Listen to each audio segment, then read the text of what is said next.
Hi friends, ಎಲ್ರಿಗೂ ನಮಸ್ಕಾರ. Welcome back to my channel. ಇದು ನನ್ನ ವರ್ಸ್ಟ್ ಎಕ್ಸ್ಪೀರಿಯನ್ಸ್ ವಿತ್ ಕ್ಲೈಂಟ್ಸ್ ಅಂತ. ಸೊ ನಿಮ್ಮ ಹತ್ರ ಶೇರ್ ಮಾಡ್ಕೊಳ್ಳೋಣ ಅನ್ನಿಸ್ತು, ಅದಕ್ಕೋಸ್ಕರ ಈ ವಿಡಿಯೋ ಮಾಡ್ತಿದ್ದೀನಿ. ಡಿಸ್ಕ್ಲೇಮರ್, ಇವರು ನನ್ನ ಕ್ಲೈಂಟ್ ಅಲ್ಲ, ನನಗೆ ಮಾಡೆಲ್. ಸೊ ಇತ್ತೀಚೆಗೆ ನನಗೆ ಒಂದು ಬ್ರೈಡ್ಸ್ ಮೇಡ್ಸ್ಗೆ ಒಂದು 4 ಜನಕ್ಕೆ ಅಂತ ಬುಕ್ ಮಾಡ್ಕೊಂಡಿದ್ರು. ನಾನು ವರ್ಕ್ ಪ್ಲೇಸ್ಗೆ ಹೋದಾಗ ಅವರು ಹೇಳಿದ್ರು, ಗಾಡಿನ ಇಲ್ಲೇ ಪಾರ್ಕ್ ಮಾಡಿ, ಹತ್ತಿರದಲ್ಲೇ ರೂಮ್ ಬುಕ್ ಮಾಡಿದ್ದಾರೆ, ಅಲ್ಲಿ ಹೋಗಿ ಮೇಕಪ್ ಮಾಡ್ಕೊಳ್ಳೋಣ ಅಂತ ಹೇಳಿದ್ರು. ಸೊ ನಾನೇನು ಮಾಡಿದೆ, ಗಾಡಿನ ಅಲ್ಲೇ ಪಾರ್ಕ್ ಮಾಡಿದೆ. ಅವರೇ ನನ್ನ ಕಾರಲ್ಲಿ ಕರ್ಕೊಂಡೋದ್ರು. ನನ್ನ ವರ್ಕೆಲ್ಲ ಮುಗಿಸೋಷ್ಟೊತ್ತಿಗೆ ನನಗೆ ಆಲ್ಮೋಸ್ಟ್ ಒಂದು 7:30 ಆಗಿತ್ತು. ಆಗ ಅವ್ರು ಹೇಳಿದ್ರು, ಇಲ್ಲೇ ಸ್ಟೇ ಮಾಡಿ, ನಾವು ಬಂದಮೇಲೆ ನಿಮಗೆ ಇನ್ನೊಂದು ಎಕ್ಸ್ಟ್ರಾ ರೂಮ್ ತೆಕ್ಕೊಡ್ತೀವಿ, ನೀವು ಇಲ್ಲೇ ಸ್ಟೇ ಮಾಡ್ಬೋದು ಅಂತ ಹೇಳಿ ಹೋದರು. ನಾನು ಆಲ್ಮೋಸ್ಟ್ ಒಂದು 12:30ವರೆಗೂ ವೆಯ್ಟ್ ಮಾಡಿದೆ. 12:30ಗೆ ನನ್ನ ಹತ್ರ ಮೇಕಪ್ ಮಾಡಿಸ್ಕೊಂಡವರಲ್ಲಿ ಒಬ್ಬರು ಬಂದು ಹೇಳಿದ್ರು, ಚೌಟ್ರಿನಲ್ಲೇ ನಿಮಗೆ ರೂಮ್ ಇದೆಯಂತೆ, ನೀವು ಅಲ್ಲಿಗೆ ಹೋಗಿ ಅಂತ ಹೇಳಿದ್ರು. ಸೊ ನಾನು ಹೇಗೆ ಹೋಗೋದು ಅಂತಂದಿದ್ದಕ್ಕೆ, ಹೋಗಿ ಅಂತಂದ್ರಲ್ಲ, ಸರಿ ನನಗೆ ಲಗೇಜೆಲ್ಲ ಇದೆ ಅಂದಿದ್ದಕ್ಕೆ ಅವರೇ ಬಿಟ್ಕೊಟ್ರು ಕೂಡ. ಅಲ್ಲಿ ಹೋಗಿ ನೋಡಿದ್ರೆ ಫಸ್ಟ್ ಫ್ಲೋರಲ್ಲಿ ರೂಮ್ ಇದೆ, ನಮ್ಮ ಚಿಕ್ಕಮ್ಮ ಒಬ್ಬರಿದ್ದಾರೆ, ನೀವು ಶೇರ್ ಮಾಡ್ಕೊಳ್ಳಿ ಅಂತ ಹೇಳಿದ್ರು.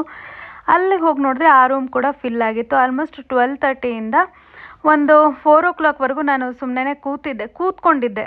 ಅಷ್ಟು ಟೈಮು ನಾನು ಕೂತ್ಕೊಂಡೆ, ಚೇರ್ ಮೇಲೆ ಕೂತ್ಕೊಂಡೇ ಟೈಮ್ ಸ್ಪೆಂಡ್ ಮಾಡಿದ್ದೀನಿ. ಸಿಕ್ಕಾಪಟ್ಟೆ ಚಳಿ ಹೊರಗಡೆ.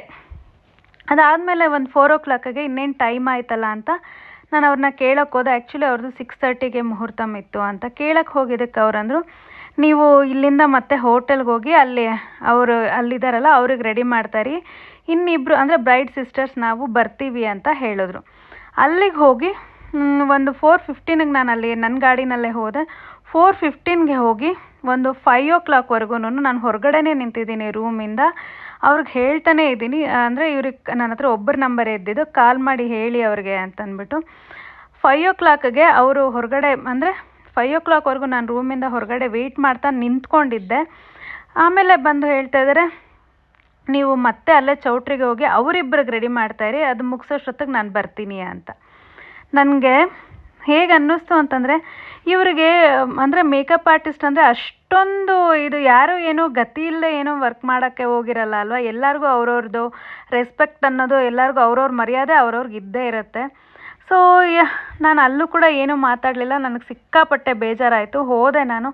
ಅಲ್ಲಿ ಹೋಗಿ ಮತ್ತೆ ಅವ್ರು ಹೇಳಿದ್ರು, ನಾವು ಬರೋಷ್ಟೊತ್ತಿಗೆ ಸ್ವಲ್ಪ ಲೇಟ್ ಆಗುತ್ತೆ, ಅರಿಶಿನ ಶಾಸ್ತ್ರ ಎಲ್ಲ ನಡೀತಾ ಇದೆ, ಈ ರೂಮಲ್ಲಿ ವೆಯ್ಟ್ ಮಾಡಿ ಅಂತಂದರು. ಅಲ್ಲೋಗಿ ಮತ್ತೆ ಒಂದು 5 o'clockವರೆಗೂ ಅಲ್ಲೂ ಕೂಡ ಜಾಗ ಇರಲಿಲ್ಲ. 5 o'clockವರೆಗೂ ಕೂತ್ಕೊಂಡೇ ನಾನು ಟೈಮ್ ಸ್ಪೆಂಡ್ ಮಾಡಿದ್ದೀನಿ. ಅದಾದಮೇಲೆ ಬಂದು ನಾನು ವರ್ಕ್ ಮುಗಿಸ್ಕೊಟ್ಬಿಟ್ಟು ನಾನು ರಿಟರ್ನ್ ಬಂದೆ ಮನೆಗೆ.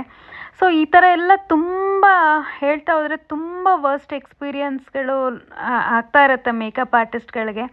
ನೋಡೋರಿಗೆ ಏನು ಅಂದರೆ, ಹೇಳೋರಿಗೆ ಹೋಗ್ತಾರೆ, ಒಂದು 1/2 hour 1 hour ಕೆಲಸ ಮಾಡ್ತಾರೆ, ಅಷ್ಟೊಂದು ಚಾರ್ಜ್ ಮಾಡ್ತಾರೆ. ನಾವು ಚಾರ್ಜ್ ಮಾಡೋದು ನಮ್ಮ ವರ್ಕ್ಗೆ ಅಷ್ಟೇ ಅಲ್ಲ, ನಮ್ಮ ಸ್ಕಿಲ್ಸ್ಗೆ, ನಮ್ಮ ಟೈಮ್ಗೆ, ಆ್ಯಂಡ್ ನಾವು ಲ್ಯಾಕ್ ಟುಗೆದರ್ ಸ್ಪೆಂಡ್ ಮಾಡಿ ಅದನ್ನು ಕಲ್ತ್ಕೊಂಡಿರ್ತೀವಿ.